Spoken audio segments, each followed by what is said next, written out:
Good afternoon, everyone. My name is Jody Brockington, and I am the host for today's National Urban League Digital Career Success Series. Our first one that kicked off the year went really well, and we're looking forward to today's. Today's topic is developing your networking game plan for 2015.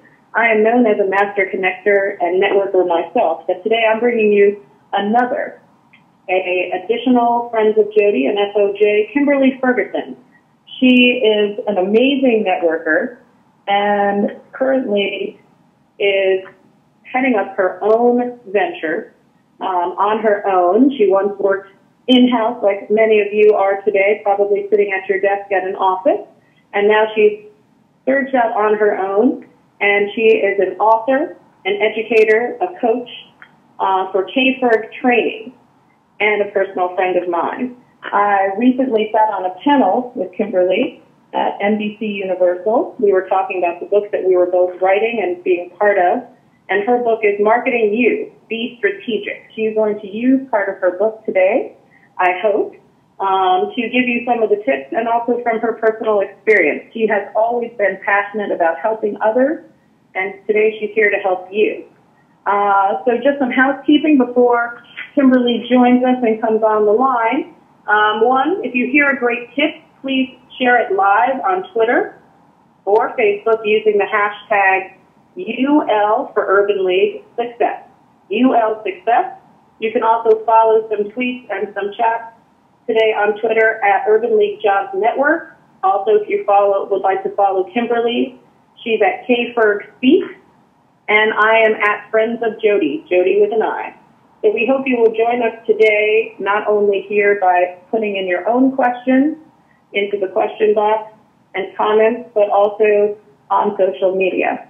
So Kimberly, please join us today, and I want to thank you for sharing some of your non-spare time, as we call it in the entrepreneur world, with us to educate, empower, and to help those who are not even struggling with networking, but just need some tips, and those who might be introverts versus extroverts, and those who need it more for personal, maybe for professional. So, Kimberly, how are you today? I'm great, Jody.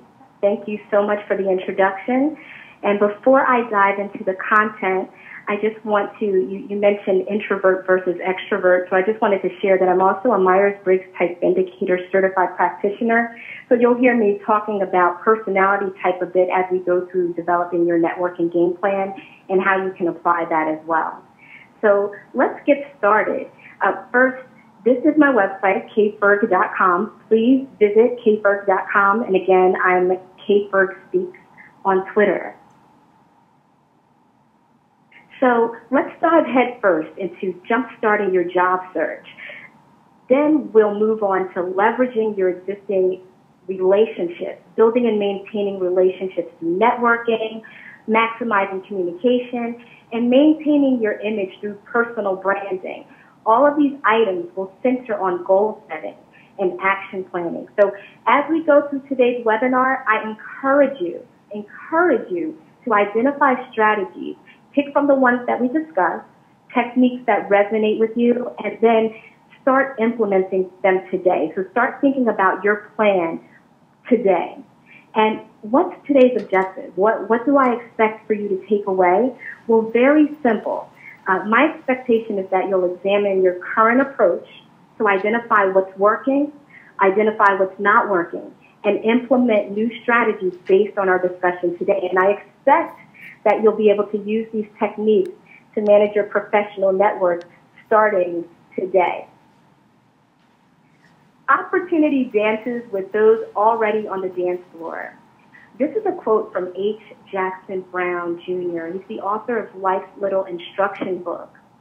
When opportunity becomes available, we must be ready, we must be in position, we must be prepared to receive it. So before we get going on this webinar, I want to ask you, are you on the dance floor or are you standing on the wall?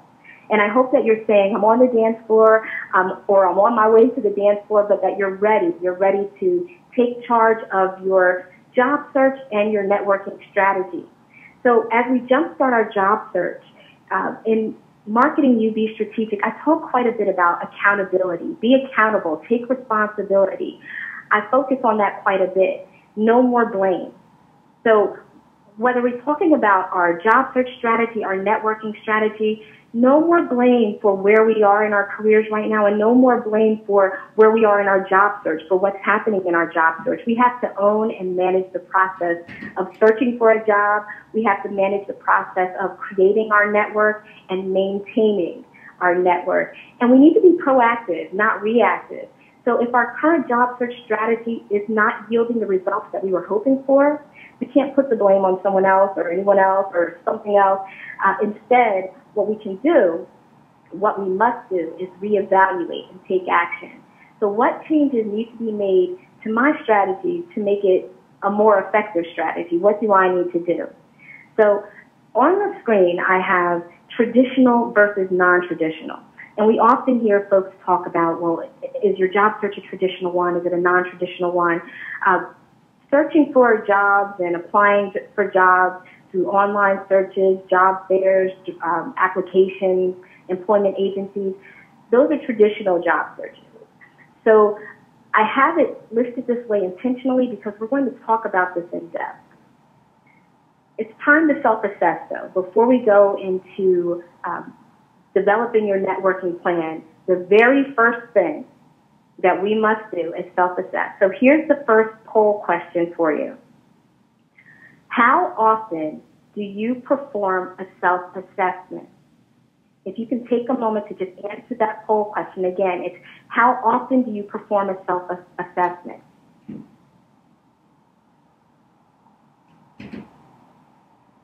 Now, in my book, I talk quite a bit about the power of self-assessment.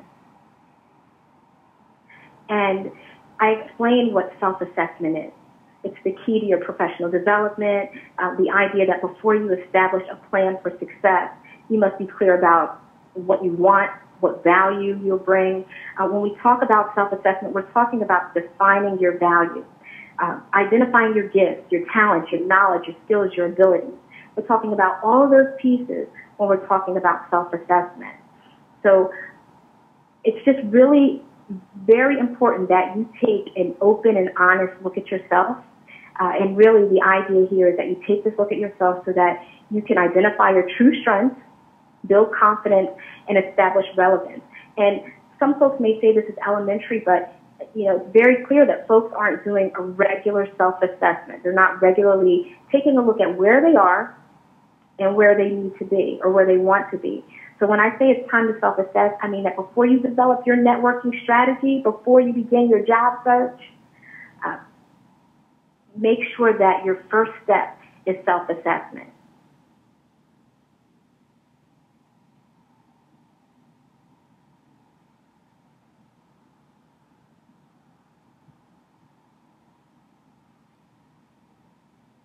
So as we talk about self-assessment, what I'd like you to take a look at is what I call success factors.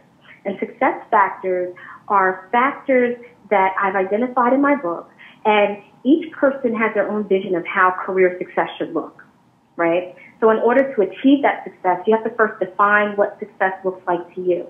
Now, our culture would have us to believe that success is defined by title, by power, by money. And while many of us may see these as crucial components to success, the key is to make sure that we figure out what success means for us. So your definition of success needs to be clear, it needs to be detailed, it needs to be unambiguous. To define it, make sure that you're looking at what I call these factors. What does success look like in terms of job satisfaction, economic status, work-life balance, family, freedom?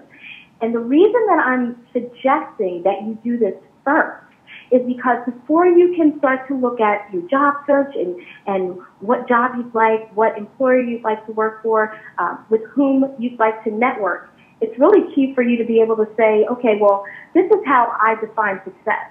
So these jobs, these networks, these connections will help me get to that. And if we're not thinking in terms of that, if we're not defining it clearly first, or if we're basing it on someone else's definition, then we're not being true to ourselves and we're not being effective. So as we continue, so I've covered very quickly individual definition of success. So let's talk about your vision and values. this is key. Again, as part of self-assessment, before you define your network, think about what your vision is for the future. What are your values? Why is this important? The types of clients you'd like to serve. In figuring out who your target employer are, who you need to network with, it's key to know who would you like to serve, the type of company you'd like to work for, your strengths, your weaknesses, your opportunities, your personal barriers to success. What things are currently getting in the way right now? Think about this. Self-assess. What things are getting in the way of you achieving success right now? And as you think about that, I want you to start to think about your plans. How are you going to offset those barriers? What things are you going to do? And one key thing that you're doing right now is professional development, thinking about building your network, which we're going to dive into in just a moment. So some folks say that traditional job search, they don't work anymore. And that's just simply not true. And the reason that I changed the verses to "and" on the screen, so traditional and non-traditional, is because I think that, I know that in order to jumpstart your job search, in order to take your career to the next level, it's very important that you have elements of both.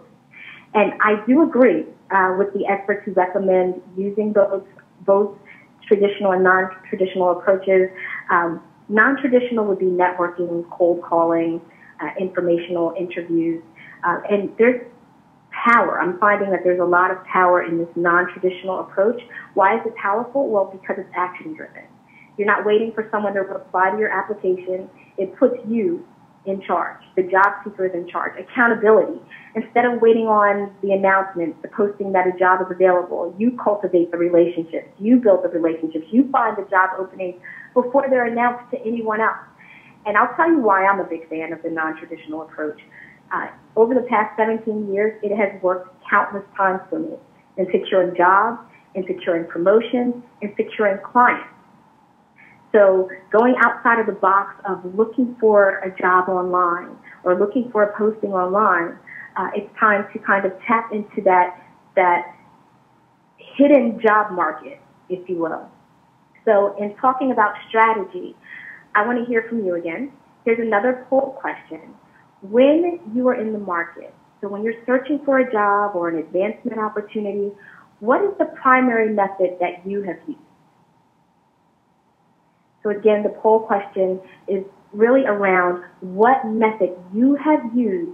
Are you using more of a traditional approach? And if so, what are you using versus the non-traditional approach? I'd like to hear from you.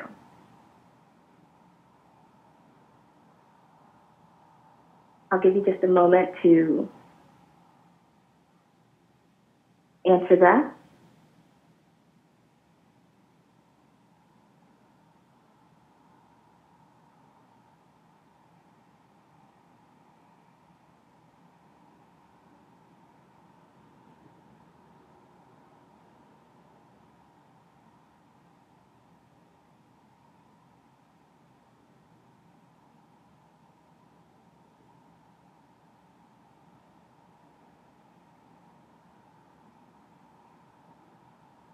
Okay, moving on.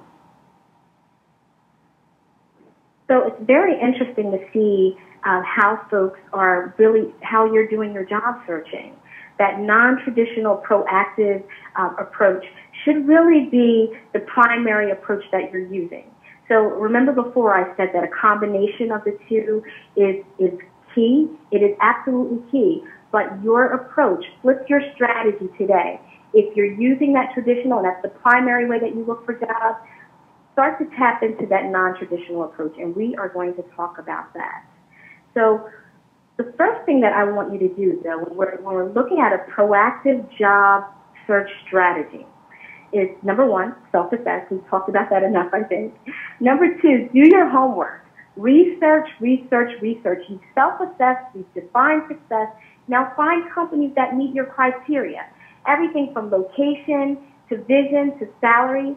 Sites like salary.com, or one of my personal favorites is the Bureau of Labor Statistics. Believe it or not, BLS.gov has a resource called the Occupational Outlook Handbook. And as someone who has changed careers, I have worked across different industries. I have found the Occupational Outlook handbook to be extremely helpful in researching. And then number 3, strategize. Develop a plan. What traditional and non-traditional methods are you going to employ in order to take your job search to the next level? So remember, I said we're going to cover some strategies today. Not every strategy that we cover will be for everyone on the call. Pick the ones that work for you. And 4 and 5, leverage your network and expand your network. So even if the thought of networking is daunting, and let me stop right here. I'm going to be completely transparent with all of you right now. I mentioned before that I'm a Myers-Briggs Type Indicator certified practitioner. So it's natural that I bring up personality type. So I have a preference for introversion. So folks would call me an introvert. By trade, I'm very comfortable standing in front of a room, training, speaking, engaging an audience. But let me walk into a networking event and have to introduce my people or network. That can be draining for me. It can be overwhelming, but it's something that I have to do. And it's something that you have to do. You have to network. You have to step out of your comfort zone in order to make your business grow, your career grow, to open up opportunities, to get information. We have to network in order to get information we need in order to accomplish certain tasks, right? So it's something that we have to do. But being prepared, having a plan, knowing how to engage your network, that builds confidence. So again, for someone like me where it is a daunting task, being prepared before I walk in the door makes the difference. And we'll talk about that a bit more. Number 6, develop and protect your brand. Now, personal branding, it's a cool thing to say right now. Everybody's saying it. You hear it used and you hear it overused. Personal brand, personal brand. And as much as we may be tired of hearing it, there's truth in what the experts are saying. And the experts are saying that there's power in developing your brand, and we're going to go into that before the end of today's call. So the richest people in the world look for and build networks, and everyone else looks for work. That is a quote by Robert Kiyosaki. He's the author of Rich Dad, Poor Dad, What the Rich Teach Their Kids About Money. And I thought that this quote would be an awesome transition into our discussion about expanding on the building and the maintaining of your network. So here we go, leveraging your network. So you already have a network, and it's way more powerful than you think. So I challenge you to start tapping into that network and the opportunities connected to that network. And you can start today by starting with my WWW approach. And that's my approach to leveraging your network. It's answering the who, the why, and the what. You begin by creating your plan around your answers to the questions who, why, and what. I'll explain. The who. You know more people than you think. And the people that you know may be connected to someone else who has access to the tools that you need in order to take your career to the next level, or they may be connected to someone who's able to give you that next job, that next opportunity. So let's start with identifying your network. Who are they? Family, friends, neighbors, coworkers. Let's look behind us. Let's look at our past connections from our previous employers, previous supervisors, coworkers, college professors, high school teachers. The idea here is to create a list of all of the people in your network. Now, of course, using a site like LinkedIn makes that really very easy. And I remember some years ago, a friend of mine was in multi-level marketing, and one of the first steps that they had that person do is put together a list of everyone that they knew. And while that seemed funny at the time, that is such a basic element of networking. We make a list. So the idea is, who do we know? Who is connected? The next W is for why. Why are you networking? Now, we started to answer that question with the self-assessment and asking yourself all those questions about defining success. So why are you networking? Are you looking for a job? Are you looking to expand your clients? Are you trying to build your social network? Are you looking to learn more? What is your reason? So the why should address your networking goals. So now that you've answered the why, what you do is you go back through your list of who's, and you categorize the people in your list based on the goals that they can help you accomplish. So your who is directly connected to your why. So based on your why, and don't do it in reverse order. Some folks will say, okay, well, I'll do the why first and then I'll make my who. What ends up happening is we leave people out. If we don't make this complete list of everyone that could possibly assist us in moving forward, so everyone we know, because your aunt could be connected to someone who knows someone. So making sure that in networking, if you're networking to find a job or in order to build your network, that you're going to identify people on your list who could give you guidance or who can catapult you to the next level in that area. And then the what. The what is pretty easy. The what is, what are you going to do in order to ignite this relationship? What action are you going to take? Remember in the beginning, I said this series, not just this call, but this series is an action-driven series. So what action are you going to take? In what ways are you going to engage and connect with the appropriate contacts in order, again, the idea here is we want to take our careers, we want to take our businesses, we want to take our lives to the next level. So the next slide is going to talk, we're going to talk about engaging your network. So when you read the description of this workshop, we talked about your job search strategy. We also talked about breathing life into existing relationships. How do you engage your network? Whether it's in person, by phone, or online, the first thing we have to do is communicate effectively. Be prepared to articulate, be prepared to be concise, to be confident. Let people know who you are through your communication. If you're communicating electronically, be very careful. Grammar, punctuation, spelling, for many of us, it's a turnoff when we get something that has a number of errors. So be very careful in your communication. Number 2, keep it real. Show the real you. Be authentic. Because pretending to be someone that you're not, pretending to be something that you're not, pretending to have credentials that you don't have will catch up with you.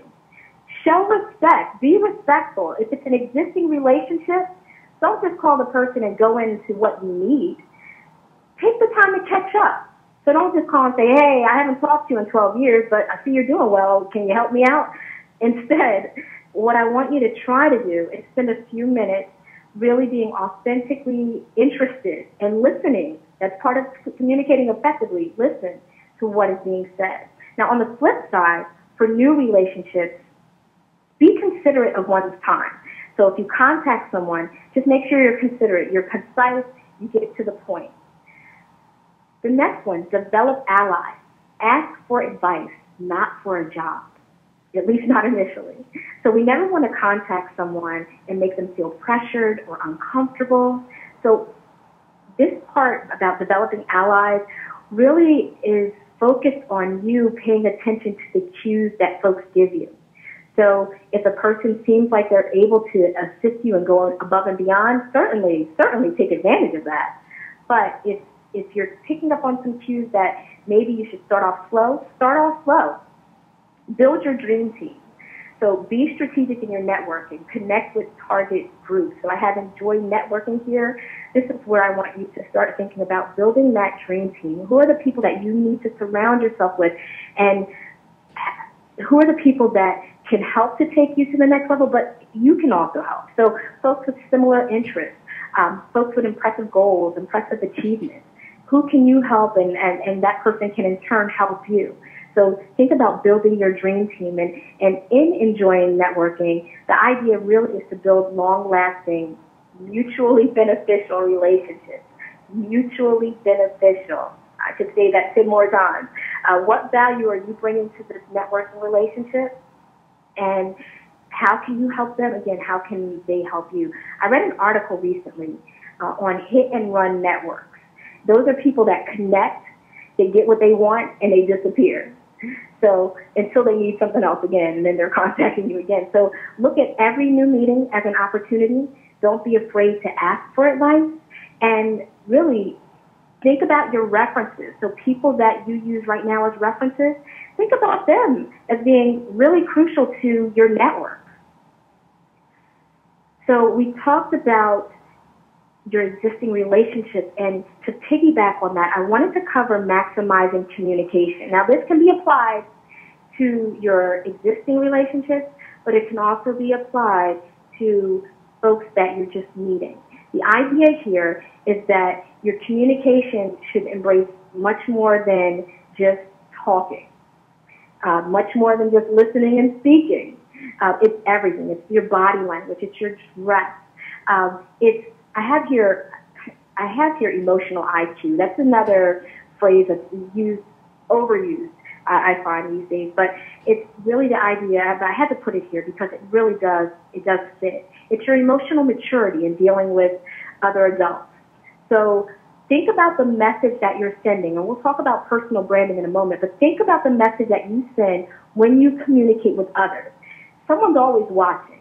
And just keep that in mind in your behavior and what you say. And as you're developing these networks, think about how you respond, how you react. And your communication should not only be you putting your best foot forward through your writing, your listening, being able to talk the talk, but also being able to sell yourself. Maximize your career accomplishments. Share those career accomplishments. Don't be afraid to share them. There's no shame in that shameless self-promotion. So promote yourself when given the right opportunity. Again, pay attention to the cues. Pay attention to when the opportunity is right for you to share those things that are key. What have you accomplished? It's great to plug those things in an introduction. So how are you currently using LinkedIn? If you wouldn't mind sharing that now, how are you currently using LinkedIn? And as you're sharing, I'm going to continue talking a bit about the idea of, are you invisible? I'm sure you see that on your screen. So you may have noticed, or may not, you may have noticed that I haven't mentioned LinkedIn or other social networking much, at least not up to this point. And that was intentional. We rely so heavily on social networking, and we feel like we're networking. We feel like we're doing something. And I'm not saying that we're not, but there needs to be both. There needs to be that social networking and that face-to-face and telephone networking. Those are still very important. So we have to be careful not to rely solely on these tools that make it so easy for us to still hide behind the computer.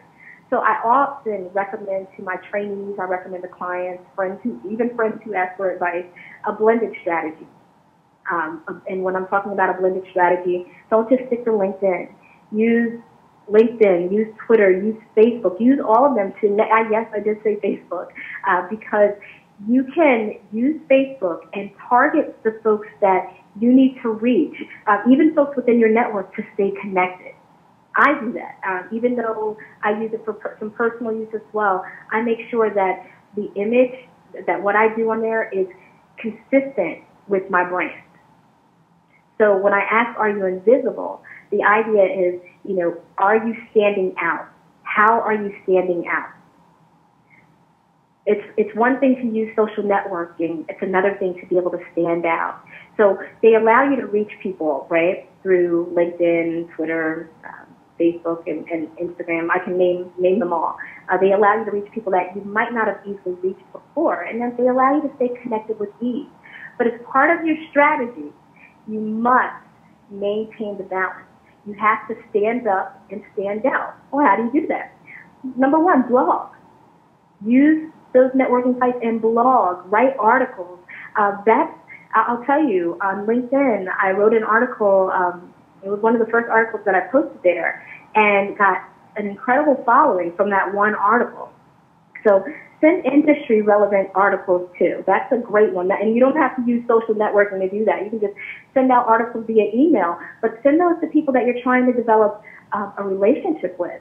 Attend events. So make sure you're going to relevant conferences. Make sure you're hitting networking events that are relevant to the area that you'd like to tap into, and invest. Invest in your network. As part of your strategy, have a written plan of who to reconnect with and when. Make sure it's strategic. Don't connect and then not have the time to maintain that connection. You want to connect and make sure you schedule it out. You know when you're going to reach out again. And explore ways that you can bring value to your connection. So establish yourself as a reliable connector. And the last one is stay relevant. So staying relevant is really key. Now, going back to the question that I asked before about how people are using LinkedIn, it's really exciting to see that folks are using it to network. Someone's phone is not on mute. If you could mute your phone. So it was really exciting to see how you're using LinkedIn. I see 40% are using it to network, but I will say this. I wish that the number for groups was a little bit higher, and here's why. In networking and being visible and standing up and standing out, utilizing groups on LinkedIn is a great way to become connected with new folks. Again, that's one of there are a number of groups with which I'm affiliated on LinkedIn, but there are probably only 2 or 3 that I post consistently in. So my strong suggestion to you is to take a look at the different groups that are available and start posting some relevant content. Don't post just to post. But when you find something relevant, or if you see a topic that's relevant to you and you can contribute something valuable to it, absolutely do that. So let's move on to personal branding. In the beginning, I said we're going to talk about maintaining a professional image. Well, how do we maintain that professional image? Well, I have what I call my ABCs of building your value. And I use this quite a bit when I'm talking about personal branding. And in fact, I mentioned an article on LinkedIn. This is one of the articles that's on LinkedIn that deals with building your value. So if that's something you're interested in, I'll definitely post the information towards the end of this call. But the A is for aligning yourself. What do I mean, align yourself?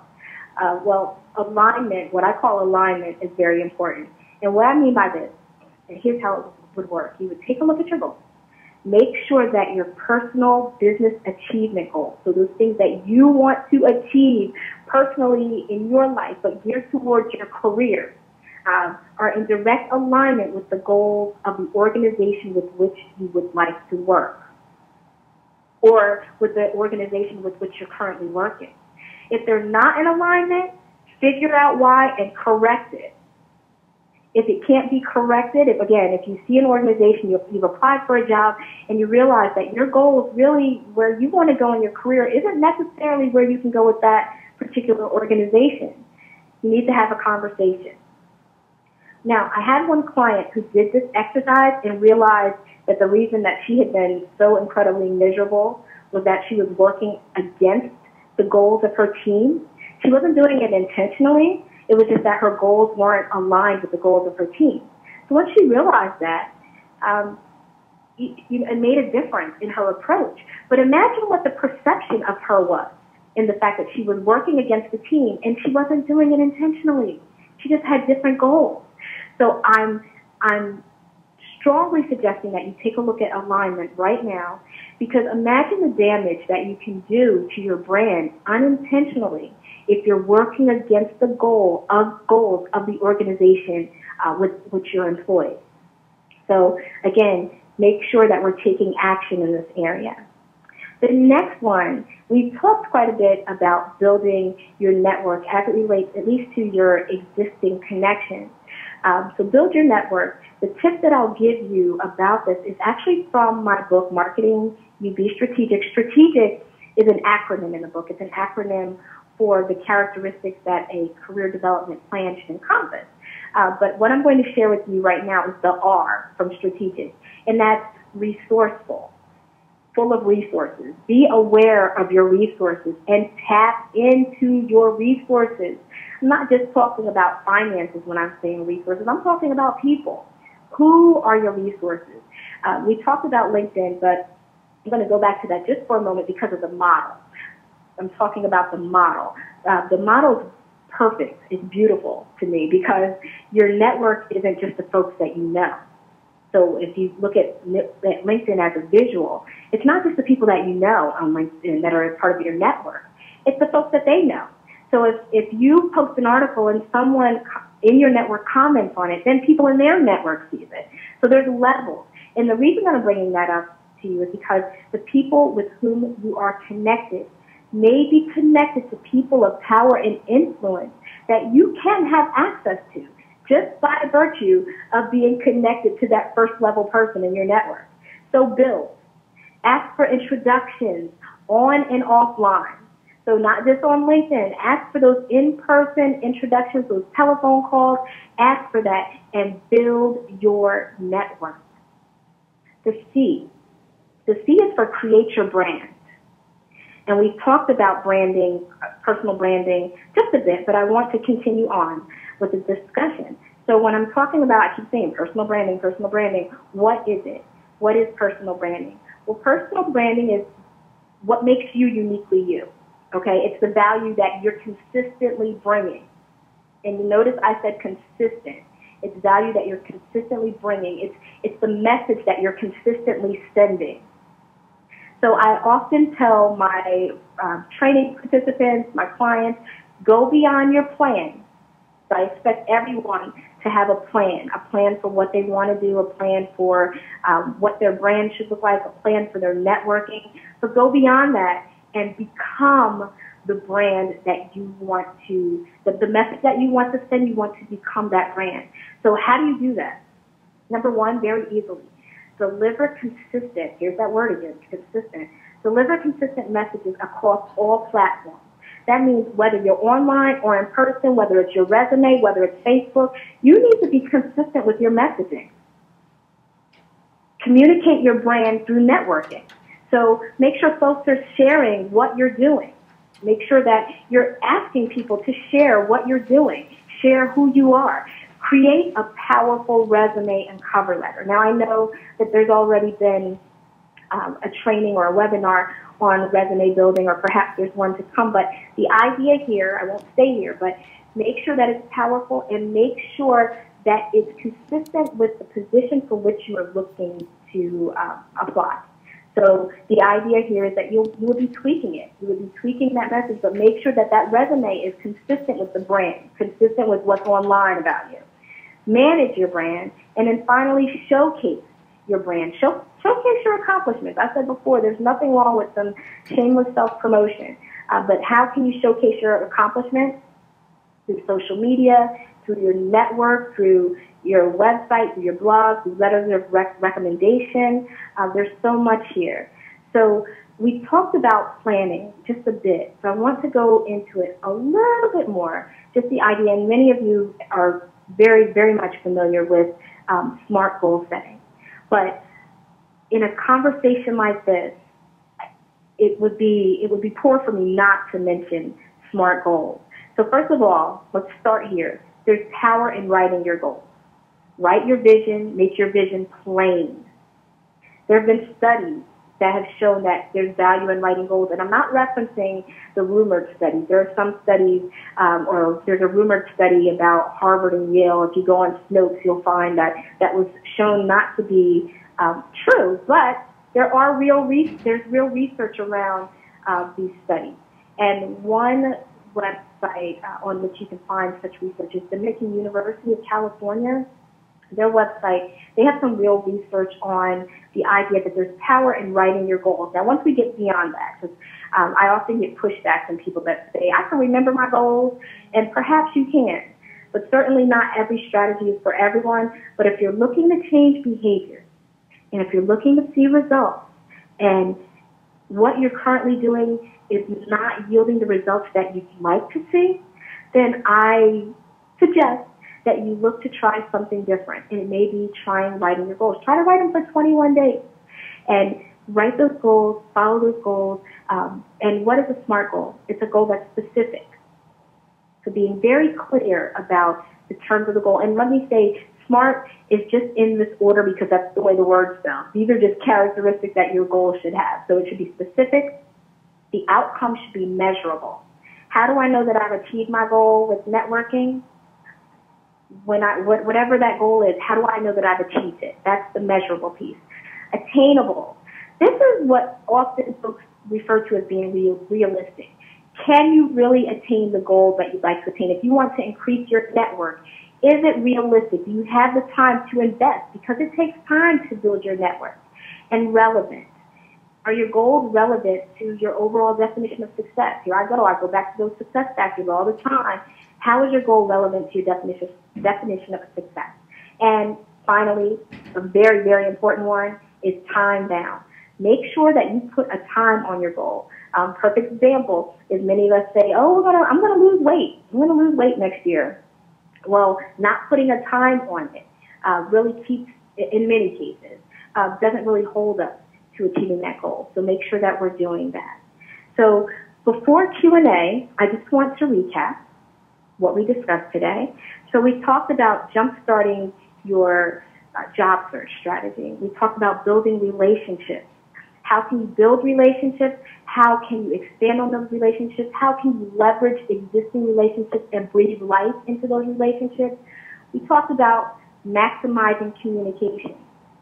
So I gave you some tips and some strategies to be a little bit more efficient in your communication. Just reminders. These are things that many of us already know, but reminding you that these are some things that we should do. Goal setting, and of course, maintaining your image through your brand.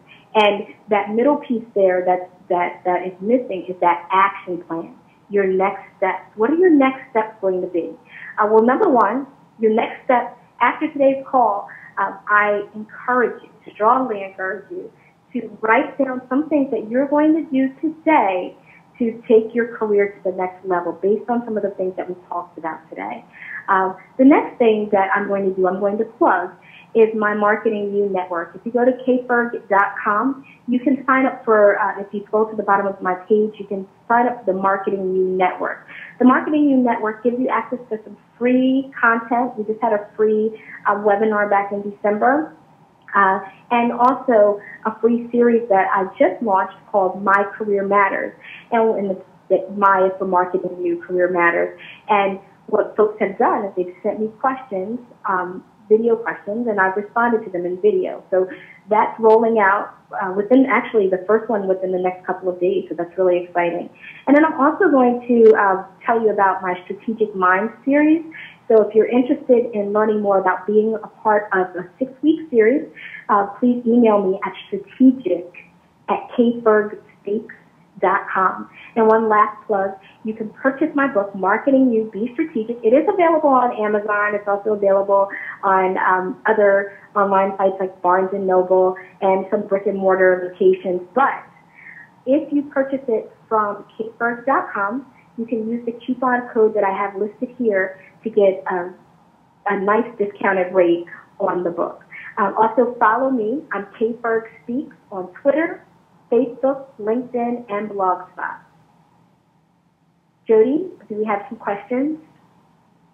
Yes. Oh, my God. Thank you so much. I was taking notes myself. I think we have lots of questions, and I just want to say thank you for these tips. You know, always have to be reminded what SMART stands for. Everyone has a slight switch and twist to that. But one thing for sure that came across from many of the audience today, and, you know, it's something that I know for some reason I can do naturally, but they want to know, how do you maintain your network over time? You know, you meet someone back in 2005, you don't particularly need them then because you're not out of school yet, or whatever, and then it's 5 years later and you are looking for the job, or maybe it's 10 years later. How do you maintain good relationships even with people that you don't know very well, and then leverage them, as you were saying later on in the presentation, as a resource? How do you maintain being a resource and continue to keep your network over time? Great question. The one thing that I will say is email makes very easy, in that that's one way that we can continue to reach out. What I strongly suggest is reaching out on a regular basis, not an annoying regular basis, but take some strategic time to reach out and just check in. Hey, how are you doing? Find articles that are relevant to the industry in which they work. Hey, I saw this article, thought you might be interested. Another thing you can do is give updates on yourself. It's absolutely fine, as long as it's not every time you contact them, to give updates. And then the last thing that I suggest is a face-to-face meeting.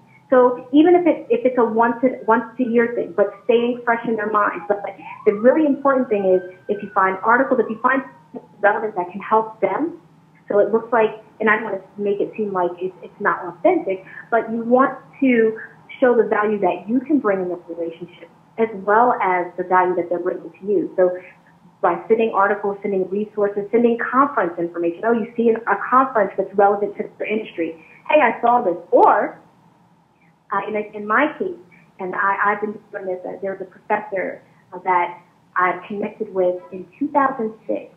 And over the years, I've made sure to stay connected. He's an awesome resource, and I feel like I've been an awesome resource for him as well. But what I do is here and there, drop him an email. We're actually in the process of scheduling lunch. I'm keeping true to the advice that I'm giving. We don't do it often, but we're scheduling lunch just to get together to catch up. I send updates on the kids. Hey, the kids are doing great. How's your family? How are your grandkids? So it doesn't always have to be on such a strict professional level, but you want to make sure that you remain professional, if that makes sense. No, that's great advice, and definitely staying in communication and knowing, back to your other point of what is the best way to communicate with someone. That you might not have their email, they might not have given it to you. So don't send emails that's not what you were given. And sometimes it's doing what you said is doing the non-traditional or what was used to be traditional. Sometimes it's just sending a card, actual note that makes you stand out. It was something that's a little bit different, but as Kimberly says, professional. The next question is really interesting too. Everyone says basically seems to be okay with networking in this audience. We don't have a bunch of shy people. However, they feel like the question is, how do you break out of a regular group that you're in and kind of find new resources? Like, not that you're not networking, but it's, as you said, it's not leading them to where they want to go. How do you find new professional organizations or people in your industry to network with? Another great question. Well, the first response I would give is taking a look on LinkedIn, because those professional groups are already established, or there are many that are established on LinkedIn. Absolutely would use that as a resource, but I would not use that as my only resource. Do your research. Go on Google and run searches. There are meetups. Take a look at meetups. I'll give you an example. I had a client who was looking to really expand their network in the area of speaking. And I said, meetups. Go to meetups.com, and they went to meetups and found a Toastmasters group to join. So using Google, using meetups, and then using your network, using a mentor. So if you have a mentor, if you have a sponsor, ask them. Ask them about networks that you can join. Ask them to connect you, to kind of break you up, because I totally understand kind of being stuck in that group. And not to say that folks aren't happy with the people with whom they are connected, but they wanted to expand their network. They want to tap into other resources. Another great way to do it, conferences. Go online and look for some inexpensive conferences in your area. Believe it or not, I'm not getting any, not getting a commission from these different sites that I'm mentioning, but Eventbrite. I go on Eventbrite and I run searches, and I take a look to see what type of events are happening in my area. And it's a great way to network with those folks. A lot of the events are free or very, very reasonably priced. And you go out and you meet people at those types of events as well. So in-person networking is number one on my list, but absolutely feel free to use LinkedIn to find some of those groups to see what's available. And, of course, Google. Which is great. And then that also answers another question, which is the same way you would use those same tactics if you're trying to connect with folks who are from your alumni groups, whether or not it's undergrad or graduate school. Most of them have a LinkedIn group, or you can find them through your own alumni network by calling and getting the emails and those to those organizations. The next question is really good because this is definitely where I believe networking can be to your advantage more so than a piece of paper. So there's a few folks that are interested in how do you get access to a career in one area that like when you want a career kind of shift and switch, maybe not some people are talking about sector switching, like, going from nonprofit to for-profit. Other people are like, well, I was teaching cooking and now I want to be an, astrophysicist. How do I shift, and how do I leverage networking to do that? Sure. So I love this question, and I talk about it. Here's another plug for my book. I talk about it in my book because I lived it. So I worked at Dow Jones for 10 years, and during my time there, I wanted to teach.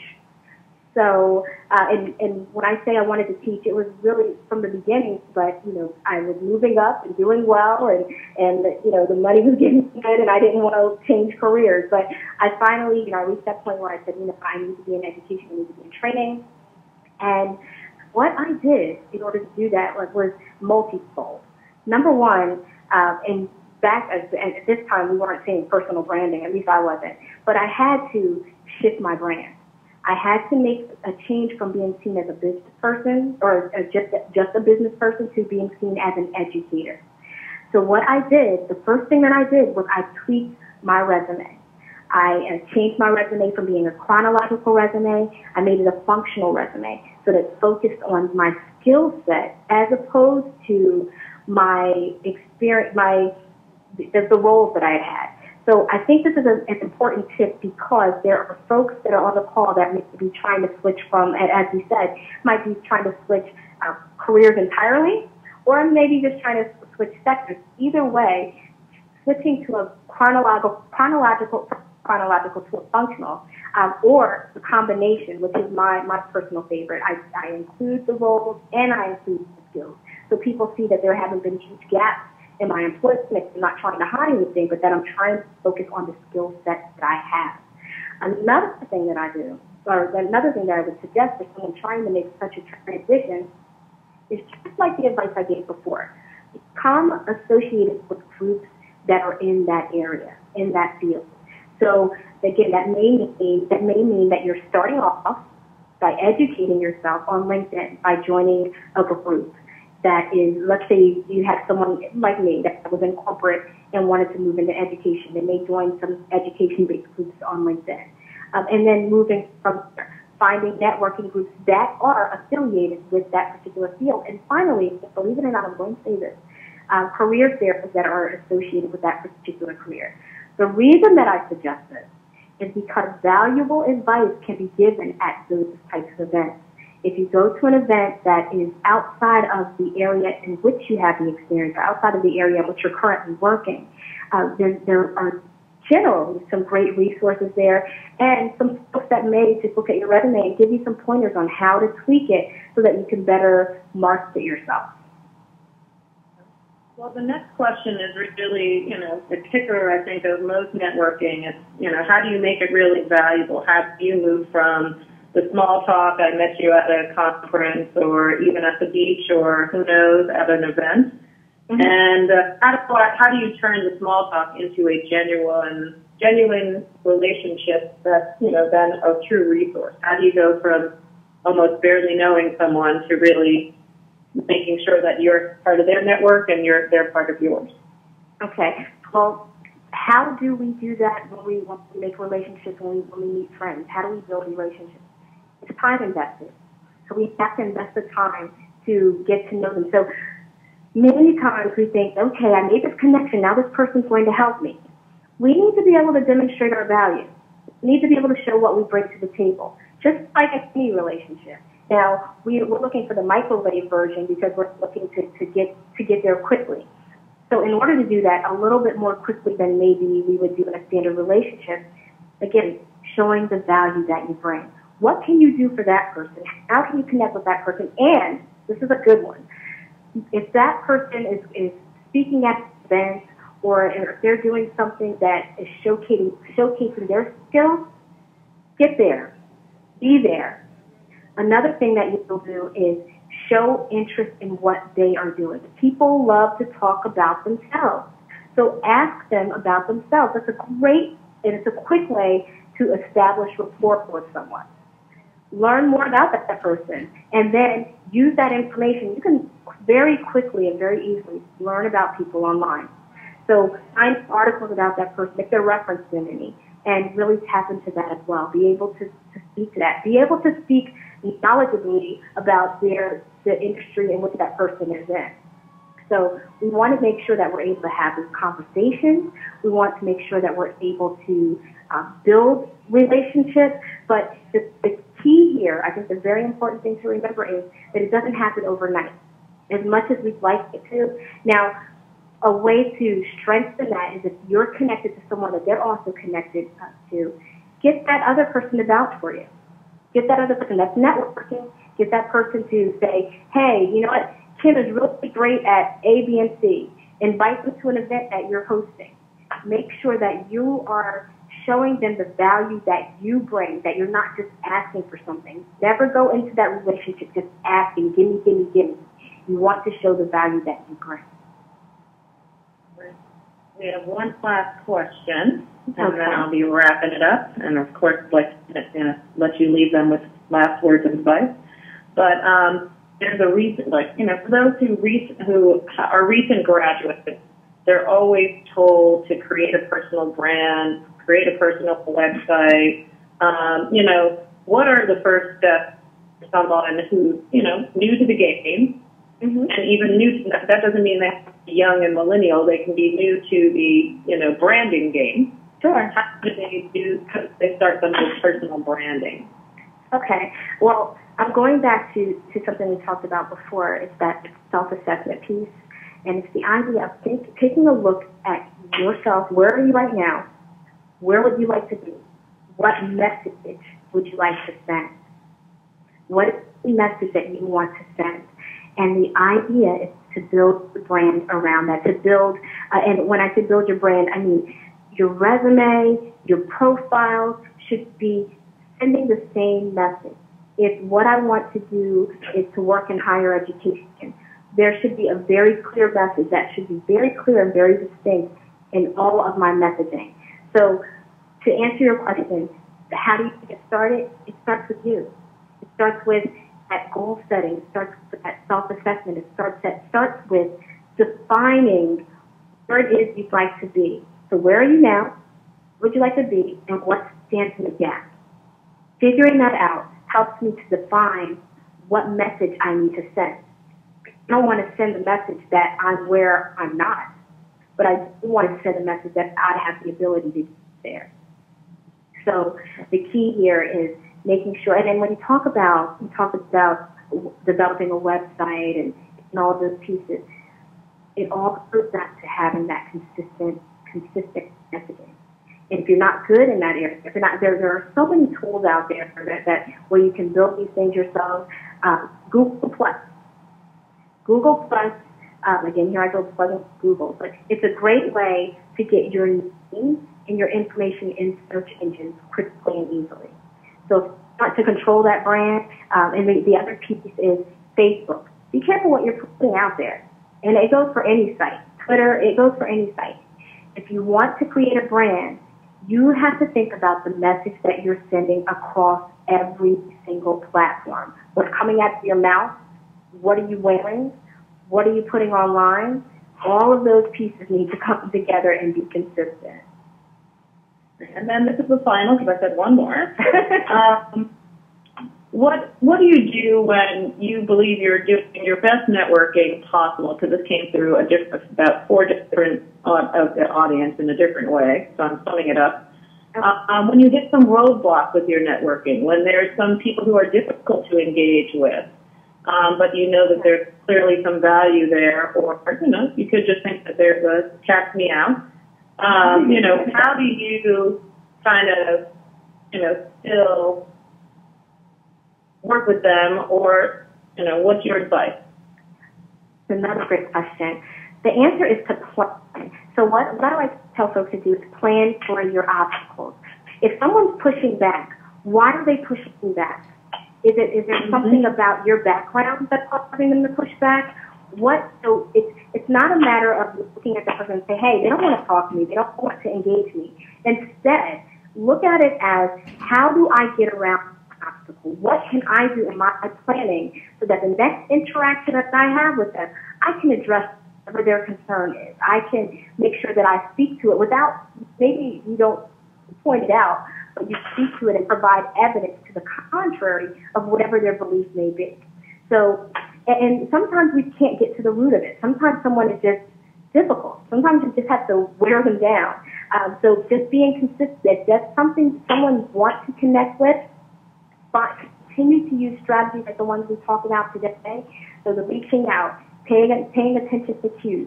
If they're pushing back, okay, again, back to the question of why. What can I change? Trying again. It's not working. Are you connected to someone that is connected to that person? Can you engage that person to assist with the development of that relationship? And again, relationship takes time. Giving yourself the time to learn what that person is looking for, but also time for that person to grow to learn you. Really, very important. But I think the key to all of this, and I said it when I started the research, is planning. Plan for your obstacles. You don't just start off and say, okay, I'm going to contact this particular person. You need to be prepared for any types of questions that maybe there's something about your resume, something about your background. Be prepared to respond to them without making excuses or without sounding like you're being defensive or pushy. Great. Well, Kimberly, thank you so much for today. Every one of our listeners just about hung on all the way to the end, which is great, and we appreciate you being here. I just want to publicize our next fabulous digital career success series, which is coming up on February 18th. It's Rethinking Mentorship. It's part 1, and we're doing a 2-part series. It's leveraging assets. So today we were talking about how do you build a network and your network, but how do you become a mentor or a sponsor and build your network and your network. So coming up with some non-traditional ways along with learning what some of the traditional ways are of mentorship. And it will be extremely interactive, and our special guest for that day is Alfred Edmond Jr., who's the SVP and Chief Content Officer at Black Enterprise. He is all over social media, so you can start following him now.